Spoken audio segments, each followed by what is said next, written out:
Dans notre parution N-1120 du 2 octobre 2023 dans un article intitulé Plus de 3 mois après, enfin un nouveau Conseil des ministres avec un gouvernement incomplet, nous relevions l'absence de Conseil de ministres qui est un organe établi par la Constitution pour discuter et adopter certains des actes principaux du pouvoir exécutif, comme le dépôt des projets de loi du gouvernement ou la nomination de hauts fonctionnaires et officiers militaires.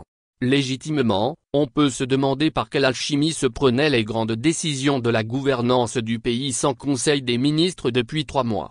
Le retour de ces conseils de ministres était intervenu après le remaniement du 8 septembre 2023. Ce remaniement a fait de Christian Trimua jusque-là ministre des Droits de l'Homme, secrétaire général du gouvernement en remplacement de Malik Natchaba. Même si le cumul de postes est une habitude décapante au sein du régime, celui de Trimua est intenable du moment où le secrétaire assure la coordination des actions du gouvernement. Malgré cette réalité qui saute aux yeux comme le nez au visage, il a fallu attendre 6 mois pour trouver le successeur à Christian Trimua. Et qui encore? Paco Majrouvi, jusqu'ici 4e vice-président de l'Assemblée nationale qu'on voit de temps en temps dans le cirque du cadre permanent de concertation, CPC.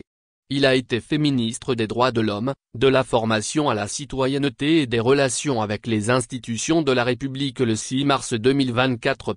L'ancien adjoint au maire d'Evry en France écume la présidence de la République togolaise depuis 2017 avec le passage de son ami Manuel Valls au Togo. Pourquoi attendre autant de temps avant de remplacer un ministre pour l'efficacité des actions du gouvernement? À ce jour, il y a plusieurs institutions au Togo qui n'ont plus de tête depuis plusieurs mois, notamment la Cour constitutionnelle, les préfectures du Golfe et d'Ago-Niv, le district autonome du Grand Lomé.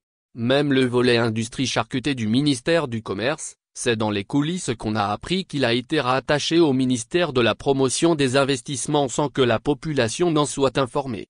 Finalement, tout est difficile pour Faure Gnassingbé, même nommer un ministre ou un haut fonctionnaire de la République.